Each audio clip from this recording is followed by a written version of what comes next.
Can you afford the 2025 Porsche 911 Turbo S? Well, for this video, I ran a few different simulations for both the coupe and for the cabriolet. And the way I found examples to run numbers on is by going to Porsche's own website. And then I went to the menu bar and I selected shopping tools. And then I went to new and used inventory. This way you can sort and you can see how many new Porsche 911s are available for sale in the entire country. I can see all of the 911s, but I did a previous video similar to this, and of course the Porsche community, they are always very respectful, very kind people, right? So they respectfully told me that the 911s that you see on Porsche's own website, they're not exactly available for sale. They just sort of pop up, but they could just be vehicles that someone put in an allocation for or a build for, and it's now just coming to the dealership. But it's not a vehicle that's technically for sale. It's actually already been sold and it's already been accounted for, if that makes sense. And really, the only vehicles that you can truly trust on this website that are actually going to be on a dealership lot for you to purchase are the vehicles that have true pictures uploaded, not just some stock photo. All right, hopefully all of that made sense, but it is true. When I went through a lot of these listings and I actually went to the dealership's website, a lot of these 911s, they would not show up on the dealership site. Regardless though, I just pulled two of the cheapest models that I could find on the Porsche website. And as of right now, for a coupe, that's going to be $264,135. For the cabriolet, I found a model going for $281,795. These are the two vehicles that we will be running numbers on. And right off the bat, I will say this, the lease program on most Porsches, not great, especially new ones and especially 911s. In the description box below, I will have a free leasing calculator provided to you by AutoCompanion. This is a free tool that you can just find on Google. Not very difficult. This is not like proprietary information. This is all public information. And this calculator will show you the interest rate of a lease, the residual values, and the incentives that you can get in your local zip code. And it's been this way for a long time now, but I've noticed that the interest rate on a 911 lease, it's 8.88%. Almost as if Porsche doesn't even want you to lease these vehicles because these have never really been lease cars. And using Pennsylvania as the example state, adding $2,494 for dealer fees, acquisition fee, etc. And with no money down, we're at $4,496.92 per month for 39 months and 7,500 miles per year. All of this assumes you have perfect credit. Now, I just put zero money down, but realistically, for a vehicle of this MSRP, I believe most of these banks want you to put down at least 20%. And that's exactly what I did for the finance calcs. But if you go on Porsche's own website, they actually have a leasing and a financing calculator already built in. And their lease calculation, it does not include taxes and other fees. But when I did a 39-month lease calc on Porsche's own website, it came out to be $4,157.32. So clearly, AutoCompanion's calculator, it's very close here, if not right on the money, because again, AutoCompanion's calculator actually included all of the fees and the taxes. But we're going to stop talking about leasing here because this program is obviously not great. So let's move on to financing. And because this vehicle is well over 150K now, financing stuff like this becomes very difficult, and you have to find exotic car lenders. There's, of course, Porsche Financial themselves. We will talk about them in a moment, but some of the exotic car financiers, it's going to be people like Woodside Credit. There's someone known as JJ Bank. And there's also Premier Financial Services, who offer some exotic car lease programs. And apparently this company, Premier Financial Services, it is pretty good for Porsches, although a long time ago, I got a quote from them for a Mercedes-AMG GT, and the quote was not good. The majority of the payments were just going towards interest, so it wasn't a good deal for that particular car, but maybe for Porsches like GT3s and maybe even this Turbo S, it might be good. I have no affiliation with any of these people. These are just the most famous people in the exotic car industry. But we're going to focus on Woodside Credit because when you scroll all the way down, they actually have interest rates laid out for various terms. On average, it's a little over 9% interest, and they do state that they want about 20% down. Now, this is for finance terms like 144 months, 180 months. But then I was told that what a lot of people do is they will get a loan from someone like Woodside Credit who deals with exotic cars, and then people will take that loan and immediately just go ahead and refinance that loan with a traditional bank like Bank of America or something, and they'll get perhaps a lower interest rate and a shorter term as well. Because right off the bat, the more quote-unquote traditional banks don't exactly like to finance exotic cars. It's a bit too risky for them. But if they see that you already got a loan from somewhere like Woodside Credit, then they will be happy to refinance that for you, if that makes sense. The other thing that I've heard regarding these insane 180-month finance terms is some people kind of treat this like gambling, and if it's a vehicle like a Porsche GT3 or some type of a high-end Ferrari that people think that might go up in value, some people will take these 180-month loans for the very low payments, and then if the vehicle does end up going up in value, then they'll just sell the vehicle, maybe make a subtle profit, and they did all of that while having very low payments, but they're also making pretty much next to no equity in the vehicle by doing this either. So it's definitely a risk. It's definitely a gamble. I personally do not like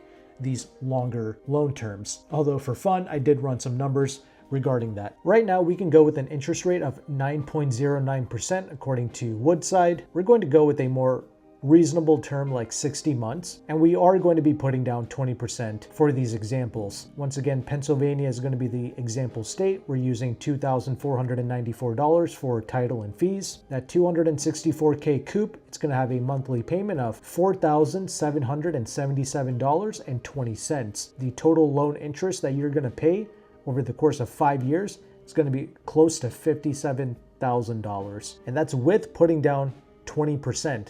And you're still paying close to $57K in interest over the course of 5 years. Yeah, that is wild. And the reason for the 20% is because at this point, it's pretty much like getting a mortgage, and these banks become very strict. They want to see like 2 years of income. They want you to have skin in the game. They want you to put money down. It's very much like getting a mortgage for sure. And the Cabriolet with a price of $281,795, that's going to have a finance payment of $5,093.13. Total loan interest on that in 5 years, it's going to be $60K. Yeah, it's not looking good. However, I did mention that on Porsche's own website, they do have a built-in calculator. And on that, they actually have an estimated annual percentage rate of 7.49%, and they have terms up to 72 months. Of course, all of this depends on your credit, but this is assuming level 1 credit over 740 plus credit score. So if you can get 7.49%, that's nice. But of course, when I did more research regarding exotic car financing,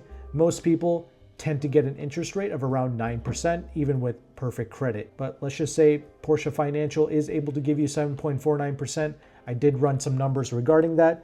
With the same 20% down, we're at $4,600 per month on the coupe, and for the convertible, we're at a little over $4,900, and you're saving close to $5,000 in loan interest over the course of 5 years. Now, something interesting on Porsche's website is they actually just have a 10% down payment as the default that's set into their calculator. So that's another little advantage. If that's true, you can get away with putting less money down, which the whole point of financing a vehicle is to preserve your capital. But as you can see, when you get into this level of vehicle, the total interest that you are paying, it is just so absurd that it's really not worth financing these cars. In fact, most people just pay cash for these cars. And that there's a multiple different reasons for that. It's because most people buying this stuff, they usually do it at the end of their life cycle, right? They're like Methuselah, they're like 900 years old. They've been working for eons. They have a fully funded 401k. Houses are probably paid off. Kids are finished with college. So these are like some of the last things that people end up buying. And they naturally just have the cash to pay for this stuff. Also, they see these numbers and the interest rates are awful, and the total loan interest paid is terrible as well. So these are also turnoffs for sure. And we already talked about the leasing. That's not that great either. I would rather do the finance over the lease for sure, because you're just paying so much in interest over the course of that little 39-month lease that the rent charge on the lease ends up being more than the interest paid on the entire finance, which is crazy. So the lease is totally out. And just for fun, I did run those 180-month finance terms as well. at 9.03% according to the bottom of Woodside's website.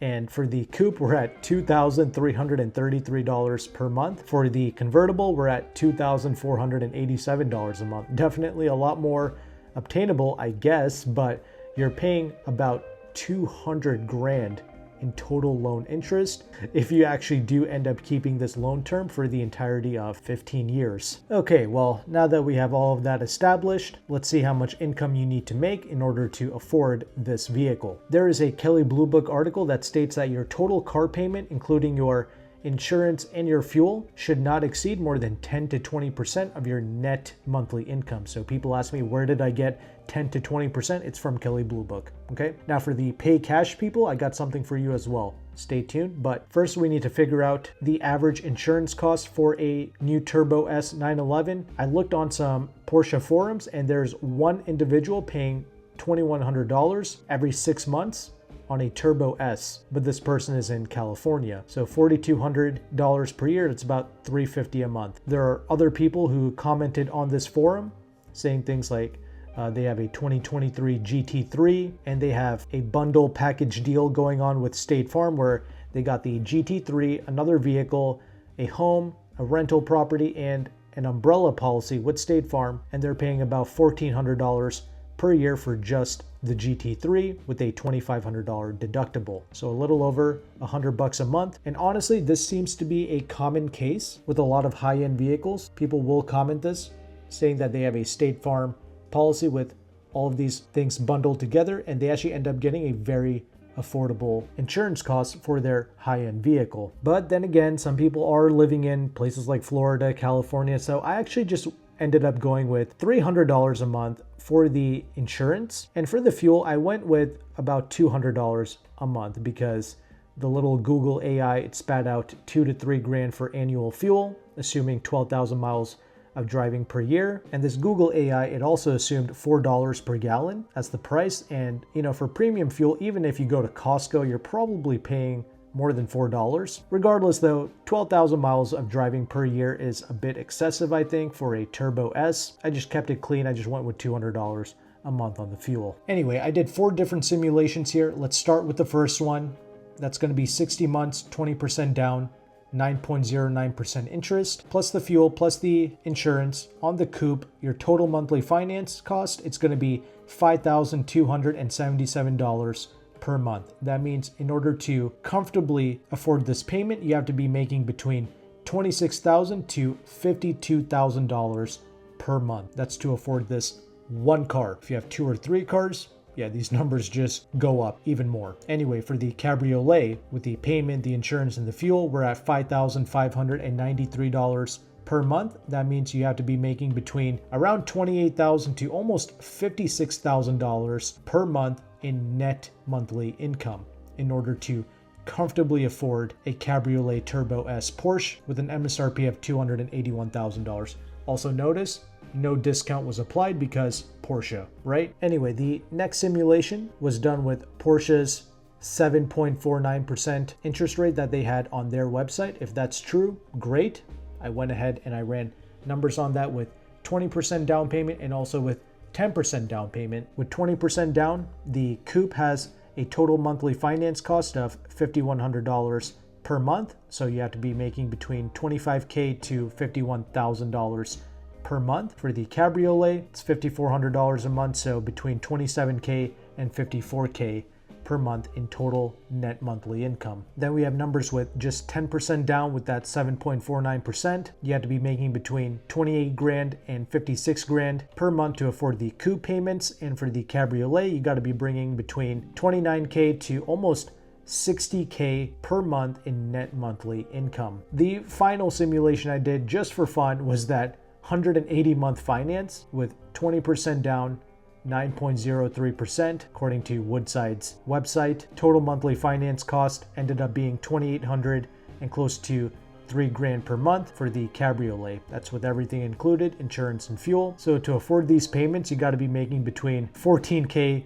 to $28,000 per month on the coupe and about $15,000 to $30,000 per month to afford the Cabriolet. Definitely a lot more obtainable, but a very foolish thing if you do actually keep that to 180 months because you got a car that's way out of warranty. You're paying like 200 G's in total interest. Yeah, it's not good. I can totally see why a lot of people, when they get to this level of car, just end up paying cash because these numbers are absolutely ludicrous and there's really no opportunity cost to speak of. I mean, no matter what you do, it's just awful with these cars. Paying cash, leasing, financing, it doesn't matter. All of these situations are not good. You just genuinely have to be very wealthy in order to buy this.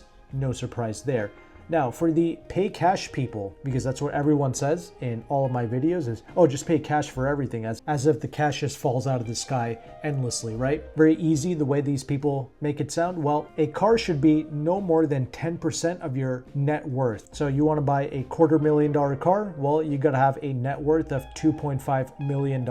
So that's what you need for all the pay cash folks. Obviously, net worth doesn't just mean $2.5 million in liquid cash sitting in a bank. It includes, your house and retirement, etc. But yeah, about $2.5 million in net worth to afford this Turbo S Porsche, but that's only for one car. If you have 2 or 3 cars, these numbers just go up drastically more. And if you are curious, the average income of a new Porsche 911 buyer, it's between like $500K to $1 million per year. So between 40 to 80K per month, roughly. And there's about 28 million millionaires in the United States, and about 1,700 millionaires are made just about every day in the US. So that's your buying pool right there for this stuff. Hopefully you learned something new. If you did, make sure to like and subscribe. Comment below, let me know if you want to see numbers on other vehicles as well. But thank you again for watching. Take care and goodbye.